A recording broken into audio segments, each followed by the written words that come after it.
안녕하세요. 성경 공부를 시작합니다. 오늘은 창세기 21장 9절 말씀을 중심으로 사라와 하갈의 다툼이라는 이야기로 말씀을 전하려고 합니다. 말씀을 읽습니다. 사라가 본즉 아브라함의 아들 애굽의 여인 하갈의 아들이 이삭을 놀리는지라. 아멘. 오늘 우리가 함께 살펴볼 본문은 창세기 21장 9절 사라와 하갈 그리고 이삭과 이스마엘이 얽혀 있는 아주 불편한 장면입니다. 이 장면을 읽다 보면 누가 더 나쁜 사람인가라는 질문이 좀 들긴 합니다. 그러면 이제 물어보죠. 하갈이 문제일까? 사라가 문제일까? 이스마엘이 잘못인가? 이삭만 중심인가?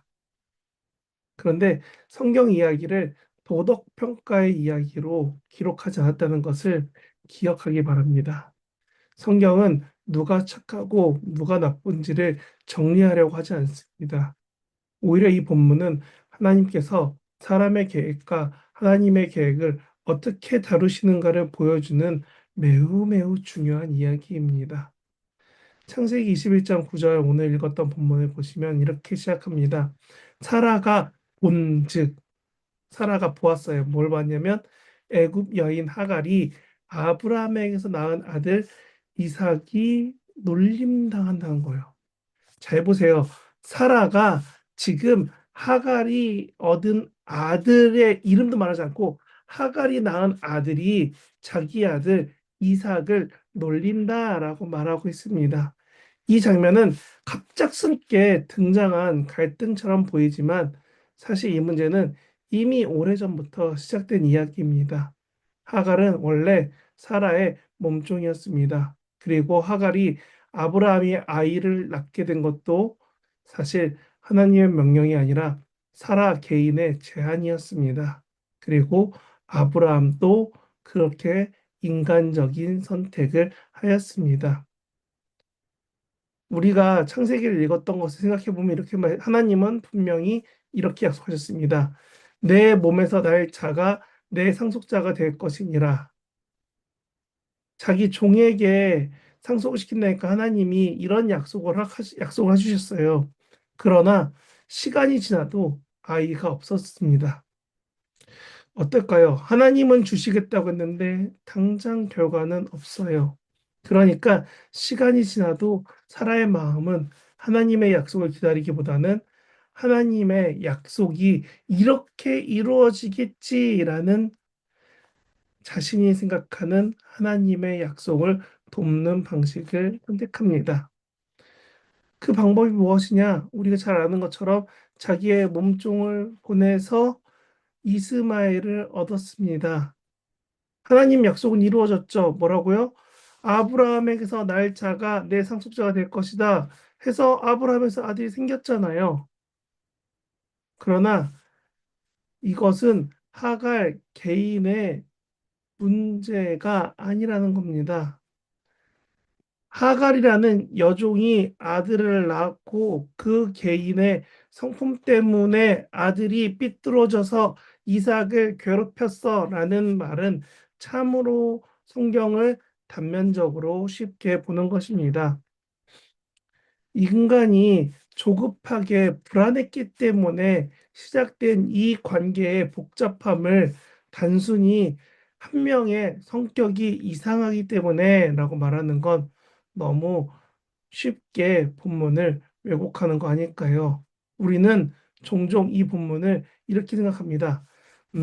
사라는 믿음을 지킨 어머니, 하갈은 문제만 만드는 나쁜 사람하고 이렇게 쉽게 톡 하고 나누길 원합니다. 하지만 성경은 그렇게 말하지 않습니다. 사라도 연약하고 질투하고 두려워합니다. 자기 아들 이삭의 자리가 위협을 받을까봐 불안해까지 합니다. 이것은 사라 개인뿐만이 아니라 하갈도 마찬가지입니다. 하갈은 몸종이었어요. 여종이었어요. 그러니까 무시받는 존재였고 도망치고 싶은 만큼 사라의 구박이 힘들었던 적도 있었다는 겁니다. 그렇게 도망쳤을 때 하나님이 사라뿐만 아니라 하갈도 만나주시고 이스마엘도 만나주십니다. 그렇게 광야에서 하나님을 만난 이야기가 창세기에도 기록되고 있다는 겁니다.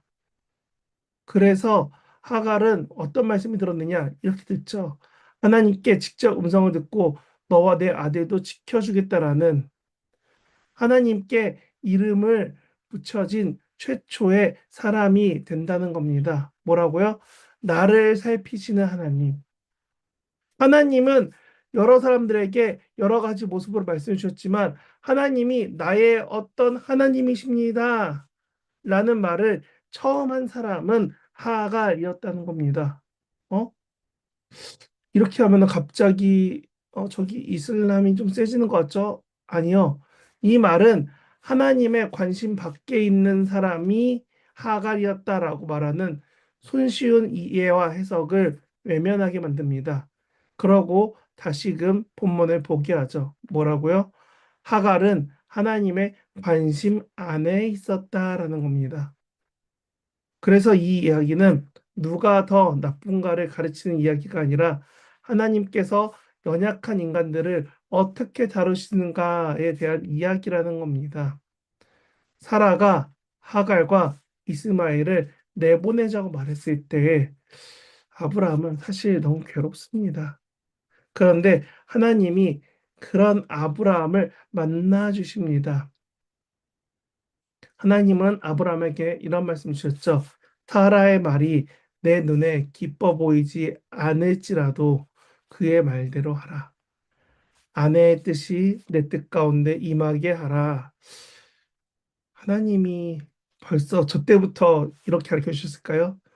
이 말씀은 사실 굉장히 오해되기 쉬운 말씀입니다. 마치 하나님이 사라의 행동을 전적으로 옳다라고 인정한 것처럼 보여지기 때문입니다. 그러나 바로 뒤에 하나님은 이렇게 덧붙이십니다. 뭐라고요? 이스마엘도 내 씨니 내가 그로 큰 민족을 이루게 하리라.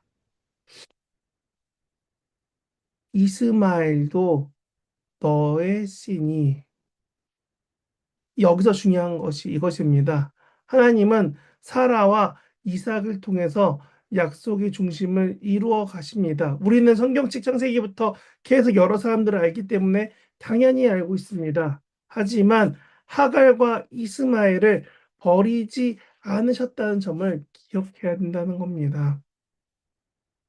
하나님은 사람의 계획에서 나온 결과를 무효라고 처리하지 않으십니다. 하나님은 그 책임을 회피하지 않으십니다. 하나님은 인간의 선택으로 생긴 현실 속에서도 여전히 일하시는 하나님이십니다. 여기서 분명히 해야 될 것이 하나입니다. 성경의 구속사적 중심은 사라와 이삭입니다. 약속의 계보는 이삭을 통해 이어집니다. 아브라함이 이삭을 낳고 이삭이 야곱을 낳고 야곱이 유다를 낳고 유다가 쭉 해서 이어지는 게 우리가 아는 믿음의 계보입니다. 그러나 이것이 하갈과 이스마엘이 에이, 쓸데없는 사람들이라는 뜻은 아니라는 겁니다. 성경은 중심과 그 주변을 분리하는 것 같지만 하나님의 관심은 결코 중심이 크고 주변이 별로 없다라는 게 아닙니다. 이스마엘은 광야에서 벌어진 것처럼 보이지만 하나님은 그의 울음소리를 들으십니다. 하나님은 하갈의 눈을 여셔서 우물을 보게 하셨습니다. 그리고 그때 이렇게 말씀하셨습니다.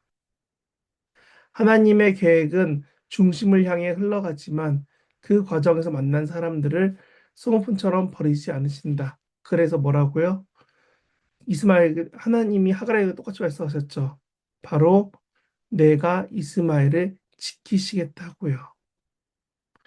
이 본문에서 우리는 우리의 삶과 굉장히 닮아 있는 한 가지 부분을 볼 수 있습니다. 우리는 종종 하나님의 뜻을 기다리기보다는 우리 나름의 방식으로 문제를 해결하려고 합니다. 그 선택이 예상치 못한 관계의 갈등도 낳고 복잡한 결과를 만들기도 합니다. 그럴 때 우리는 이렇게 생각하죠. 이건 내 실수였어. 하나님의 계획에서 벗어난 것 같아. 하나님의 뜻이랑 안 맞는 것 같아. 하지만 창세기 21장은 말합니다. 하나님은 우리의 조급한 선택 속에서도 여전히 일하십니다. 하나님은 사람의 계획을 버리지도 않으시고 하나님의 계획을 포기하지도 않으십니다. 그래서 우린 이것을 은혜라고 말합니다.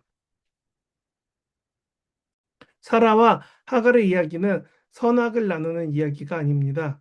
누가 옳고 누가 틀렸는지를 가르치는 이야기가 아니라는 겁니다.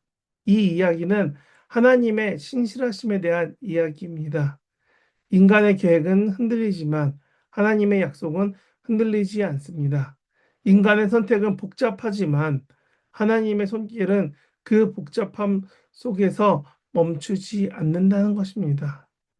오늘 우리의 삶이 하갈이 광야에서 부르짖으며 나를 구해달라고 내 아들을 구해달라고 하는 그런 자리 같을지라도 혹은 사라와 같이 내게 아무것도 이루어지지 않는 것 같은 불안과 질투가 드러나는 자리일지라도 우리는 기억해야 됩니다. 하나님은 여전히 일하고 계십니다.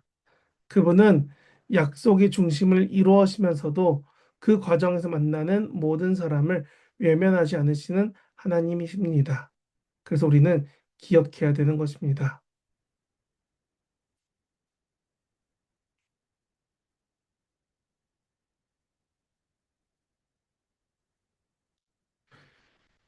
하나님의 약속을 기다리는 동안 내가 만든 선택의 결과 속에서도 하나님을 신뢰하십시오. 우리는 종종 이렇게 생각합니다. 이건 내가 조급해서 만든 선택이야. 하나님은 내가 이렇게 실수했다는 것 때문에 싫어하실 거야 라고 생각하지만 창세기 21장은 분명히 말해줍니다. 하나님은 우리가 기다리지 못해서 만든 선택 속에서도 여전히 일하고 계십니다. 사라와 하갈의 갈등은 누군가의 실패로 끝나는 이야기가 아닙니다.